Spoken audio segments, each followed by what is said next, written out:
Yo, what's up guys, Grim here, and in today's video we are going to go over one of my latest tests on monolith farming in low tier maps. So a lot of people have been messaging me saying that it's really just not very viable for them to try out these high emblem strategies, and I completely agree.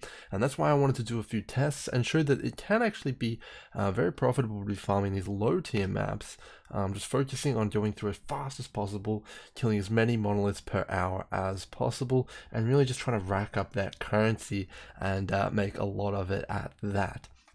So what I did is I'm going to be performing two tests. In this one, it'll probably be a more realistic one for everyone here. But another question I've been getting is Magic Find still really good in PoE? Especially with the Legion League, a lot of the rewards being from the chests and as such. So basically what I'm going to do is I'm going to do 100 maps with no Magic Find. You guys are going to see the results, which is going to be today's video, and then I'm going to do 100 maps with Magic Find. So in terms of my opinion on this, without having any data about the Magic Find yet, I'm actually going to say that it's going to be more profitable without Magic Find, purely from the fact that you can move way faster than you can with Magic Find gear equipped, using stuff like the Rampage gloves, the 7 league steps, and things like that. Also using a faster attack speed bow if you're playing tornado shot, and basically I would even say that it's probably even better for non-bow builds to go non-Magic Find, because obviously you're not going to be playing Deadeye, so you'll have even more opportunity to jam movement speed into your build. So like on a build like Winter's Orb, for example, you could be using those 7 league steps as well, instead of maybe some energy shield boots or something like that. So I think that clear speed really is the way to go this patch, but we will see. The proof will be in the pudding. I haven't done any timing or anything like that, but I'll just give you my anecdotal opinion after I've completed the two tests. So anyway, a lot of people always ask me, well, how do I set this up? What is he using? Is he using Vile Orbs? In the comments, you guys will be typing down there. So I'm going to let you guys know exactly what I was doing in this video. Basically, these are city squares. They are white. They have no chisels on them. And all I've done to them is alch them all.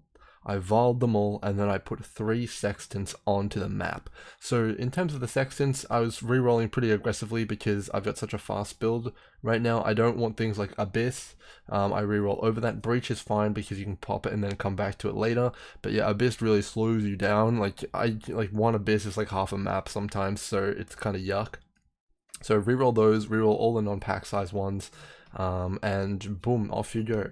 I would also recommend re-rolling the Scarab one, because obviously that's going to slow you down a lot and it's going to interfere with you getting a lot of currency per hour. That is a separate strategy, and that's definitely outside the bounds of this video.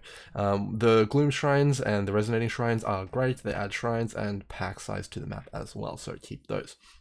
The final thing I want to mention here is, I'm not going to go too much into detail because it's way outside the scope of this video, is you guys should be doing Betrayal.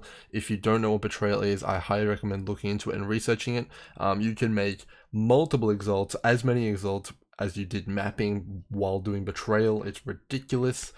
Just to throw out a few names you want to be looking at for It That Fled, you can flip normal Trail Breezefins into Pewers for a good, nice, like half X profit. Look at using stuff like the Leo Slam bench. You want to be picking up Temeria in Intervention for Sulfite Scarabs, and you want to be looking into all these things, and you should be having these in the back of your mind as you're mapping. So when you get that June in your map, you're like, wow, I'm excited, I'm gonna make a lot of currency off this, and it really does feel very good. And I can attest to the fact that I have made tons of exalts off of Betrayal just in like a few sittings. So with that out of the way, let's get into the data. Just a few more points here. It is all these maps, the monolith is full cleared. I made sure to crack everything out. I mean, it's not hard to crack everything out with the build and the amount I've invested, but yeah. So it's pretty consistent data, and you will actually be able to see the splinter breakdown and see how rare everything is, which is pretty cool. So let's get straight into the data. So we'll bring it up over here. We have it over here, and we're going to quickly get to the expenses. So obviously, for the purposes of this test, I've counted my city square maps as I bought them. Let's like an example, if you went out and bought 100 city squares, this would be the similar data to yours. So 100 city squares for 1 CH, that's pretty realistic. I had 145 white sextants that I used, which is pretty interesting. Now, one quick thing to note about these sextants is that Every sextant that dropped was then theoretically used straight away in the way I tested, so there's actually not going to be any apprentice sextants here on the income statement because they would have gotten immediately used in this kind of data. Next up, we have the vial orbs. It is very important for adding additional quantity to your map, and they're very, very powerful. We've got obviously alks, which are dirt cheap, basically worthless. And something interesting in this data is that I actually over-sustained alchemies, which is probably one of the reasons they're so damn cheap right now. So I got 121 back, and I only used 100, which is pretty crazy. Next, we have a Trader Stone. This is for betrayal, as I spoke about. I had an It That Fled that came up in my test, and I was able to use the bench on him. So I went out and I got a Trader Stone for 90 chaos, and then I flipped that into a pure Trader Stone, which costs 175, and that has already sold. So definitely a lot of money to be made there, and a lot of stuff that you are missing out on if you don't interact with that mechanic. So let's get straight into it. Incubators, that's what they're called. Incubators here. So a lot of people say these are pretty rare, but we did actually get quite a decent amount of them here. Obviously, they don't kind of make up too much of the currency that we made, but we did get some. Nowhere near the amount that you get in 5-way emblem fights, but they are here and they are worth mentioning. So we got about 82C worth of incubators. You can see here that we didn't get any of the T16-ish kind of ones, so that is consistent. We're not going to be seeing any of those in lower tier maps. I have heard some reports in my comment section of people getting some strange things like fragments of the Phoenix from a low tier fragment incubator, which is very interesting to me. I will do further testing on that and get back to you guys, because that does sound pretty crazy, and if that's the case, then maybe those are really, really powerful incubators after all. So yeah, you can see here we mainly got the foreboding and the obscured, decadent, etc. Some league specific ones, and then obviously some of the other ones here. Some of them which are horribly underpriced in my opinion, but anyway, that's another video. We will get into that later. So 82C from the incubators, which is pretty interesting. That's definitely almost an exalt there, so it's about a 2/3 of an exalt. So next up, we did get 2 Exalted Orbs. So from my anecdotal testing, this is actually on the low side for 100 maps, which is pretty interesting. But nonetheless, we did get 2. We can't mess with the results, so here it is. We got 707 Jeweler's Orbs from 6 socket items. So that works out to be almost an X, which is pretty cool, just from 6 sockets alone, without Magic Find gear on. 142 fusings, which is actually quite a lot of fusings. You can see that all of these numbers are actually jacked up quite a lot because of the obelisks. They drop a lot of currency, and a lot of the time they drop things like 2 fusings, like 3 fusings sometimes, from one of the chests, and that actually really stacks up really quickly over 100 maps, and that's why you see these hyperinflated numbers, and you can see stupid things like over-sustaining alchemy orbs and stuff like that. But anyway, that is the data. So we have 142 fusings, that's almost another X, which is pretty cool. Obviously 64 chaos, so we've got those over-sustained alks, chisels, but low amounts of vials, surprisingly, which is pretty crazy. So these are actually pretty uncommon, at least in this run that I've done here. It'll be interesting to compare this to my Magic Find run, which I'll be doing in the future, and we'll see if we actually end up with a few more vial orbs, because I always, like, it is very well known that they are rarer than chaos orbs, but yeah, it's pretty crazy that even with the new mechanic, you got so few of them. Next, regrets, same thing, they're generally more rare than chaos orbs. We got some scours here. We got 2 divines over the course of the test, so it totals us up to about 4 T1 currencies, which is about double the average. I've done a lot of maps, and in general you get about 2 tier 1 currencies every 100 maps when you sextant it up. So this is definitely a higher than average amount, due to the fact of the introduction of obelisks. So they do drop a lot of tier 1 currencies, is basically what I'm getting at here. So pretty interesting. The GCPs, obviously they're there. Regal Orbs and Blessed Orbs. I'm going to take Blessed Orbs off my filter. They're so worthless. They're just not even worth my picking up anymore. So yeah, that's pretty crazy that they're so damn cheap, because they just drop all the time from the obelisks. Next, stacked decks, we've got 11. Just counted these as 1C, although I cracked them myself. I don't sell these, I like just to open them, they're fun. We got 1.25 Ancient Orbs because of some fragments here. We also got some Horizon Orbs, which are going down in value a lot because obviously the Atlases are complete. We did get 94 Perandus coins here, but I haven't actually put a price on those because it's so swingy how much they're worth. Depending if someone gets a Headhunter Kadiro, they'll buy out the entire market and jack the price up. So it's kind of a weird one with them. Splinters, similar thing with Ash. I don't even pick those up anymore. Zoff, Tool. This is only worth a few C here, which is actually surprising, meaning Breach is really, it's taken a turn for the worse in terms of profitability, although it still does drop a decent amount of currency. And as I said in the start, you can kind of pop it, go do the boss or something, and then come back and then like kill the Breach mobs that way. So here's one of the massive money makers of specifically the map I chose, City Square. So right now, sacrificial fragments are going crazy. Everyone wants them, everyone needs them. I'm selling hundreds of them, and I have been jacking my prices up. And I've been selling the Dawns and the Dusks for 1.5 chaos each. I think the reason I can do this is because I'm a bulk seller. I will sell you 100 at a time, and people want to save the time. They don't want to mess around with buying 3 or 4 at a time. So I can afford to do this. It may be a different experience for you if you don't have bulk. Similar thing with Midnights. I'm selling them for 3C each, and Noons for 2C each. So definitely quite a few exalts there just from the sacrificial fragments.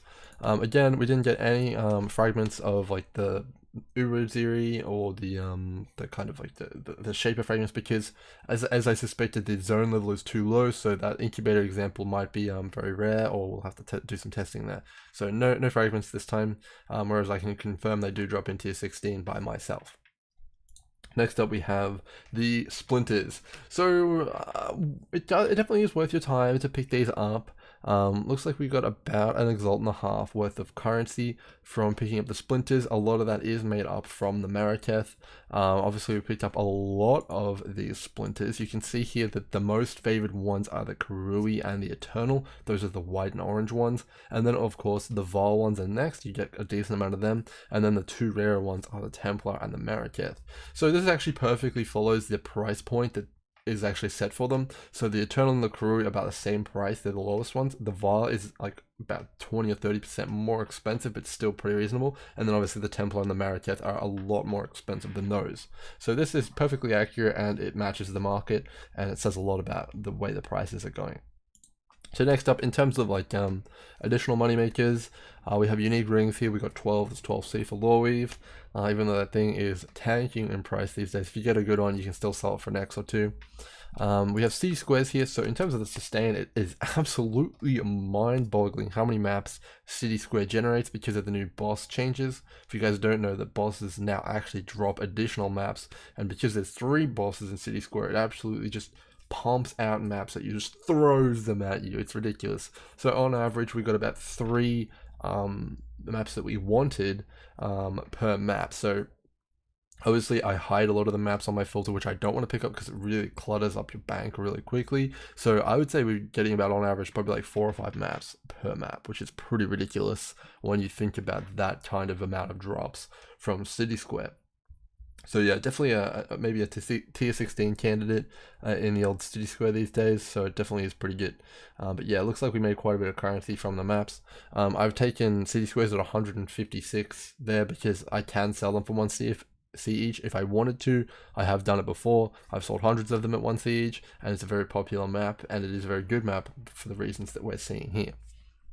The other map which I decided to have on my Atlas is Burial Chambers, because of obviously the opportunity to oversustain, as I talked in my Atlas strategy video. It would be crazy not to have this here because they sell like hotcakes. I've put them at 1C here each, but I often just put them in a 2C tab, and they do sell very slowly over time as the bulk sellers of the 1C maps log off, and I'll be on for like 1 hour, like maybe when there's no bulk sellers on, and then everyone will just buy all mine for 2C.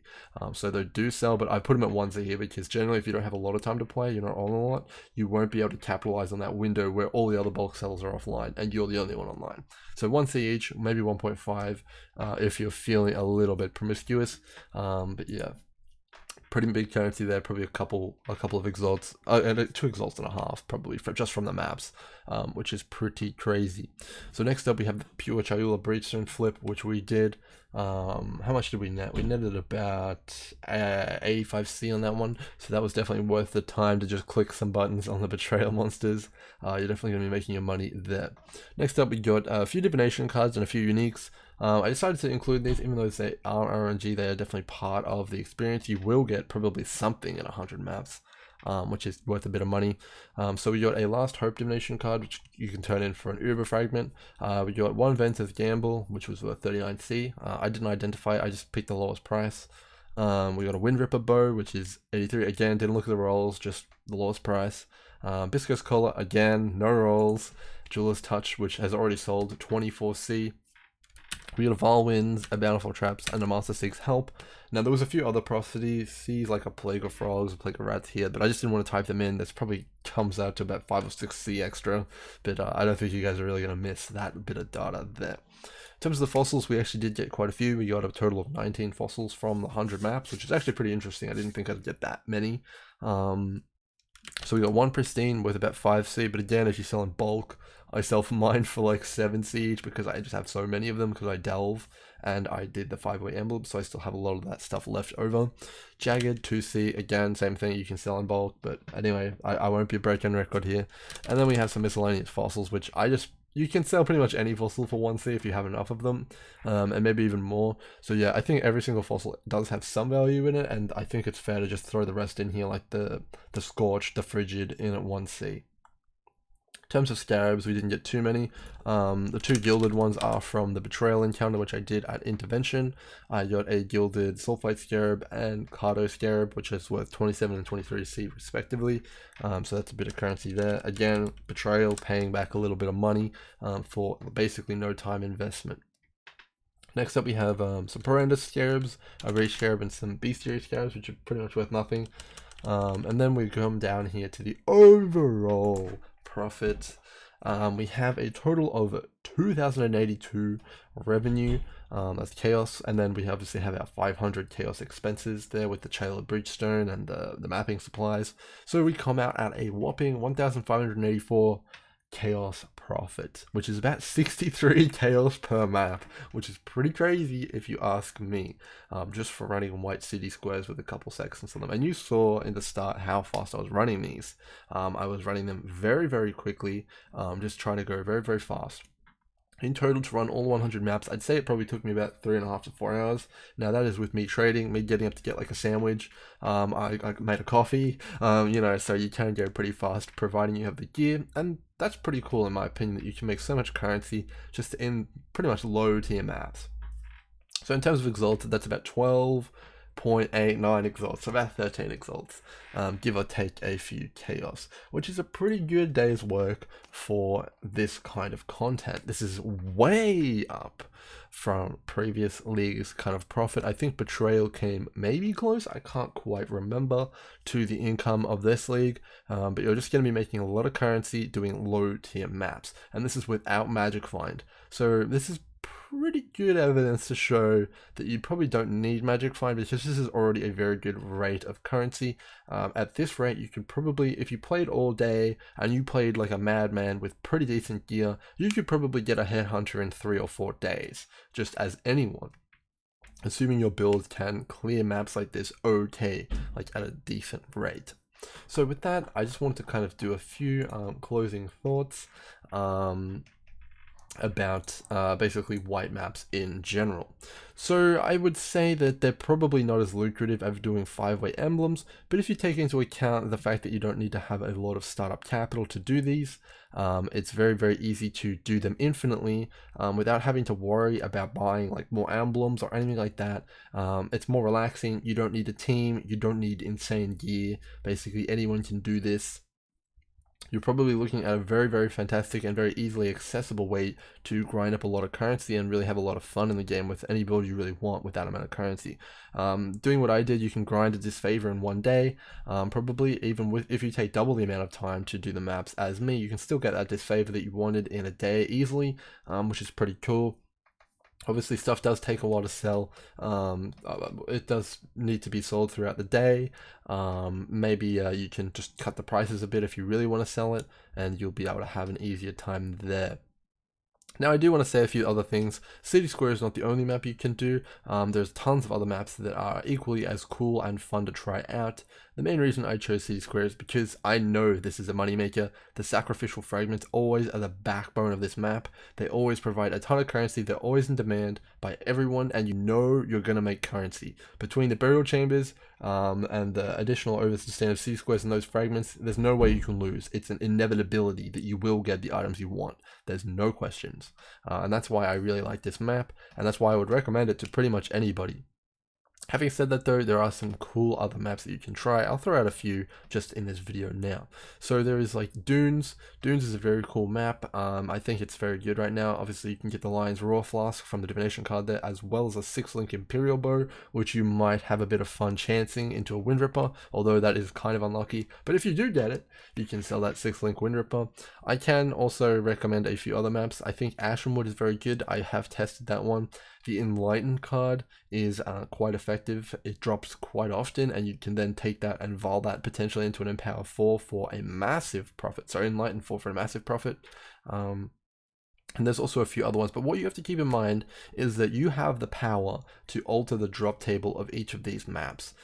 So you kind of really dictate about what drops. So if you want red sections to drop, which are worth around 4C right now, do a red map. If you want to have the burial chambers kind of strategy that I got in here because they sell so well, do a tier 4 map and unshape the tier 5 and then have that as BC. So you really do have the power, and if you have the knowledge, you really can influence how much currency you're going to be earning per hour. And with that said, I would also recommend leveling up some gems. Just go into PoE Ninja, look about what's hot right now. Maybe it's Cyclones, buy some Cyclones to level, and then if you vol them and you get a good one, that's another 1.5 exalts if you get a 2120. Maybe empowers and lines, all these things.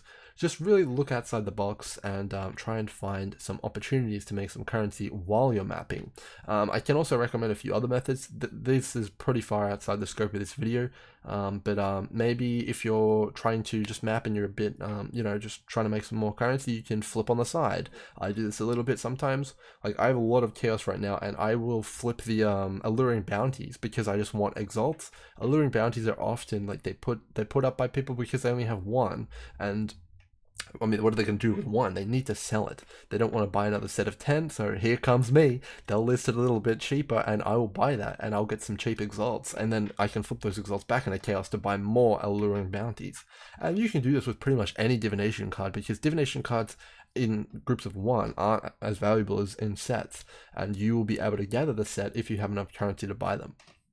That, coupled with betrayal and leveling gems and incubators, which is an upcoming video, will net you a ton of currency per hour and potentially even more than emblem farming if you do all of these things effectively. I had a friend tell me he made 2 mirrors yesterday just doing flipping. It's pretty ridiculous, and if you know what you're doing, you're going to make a load of currency. So that's going to be all for this video. Expect the magic find kind of comparison coming up. I just need to get around to that. It'll take me a lot longer to run those 100 maps because I'll be so much slower because I won't have all of my movement speed on. But it'll be an interesting comparison, and I look forward to seeing the difference and seeing if magic find truly is as dead as everyone says it is. Thanks for watching the video, and I'll see you guys in the next one. Cheers.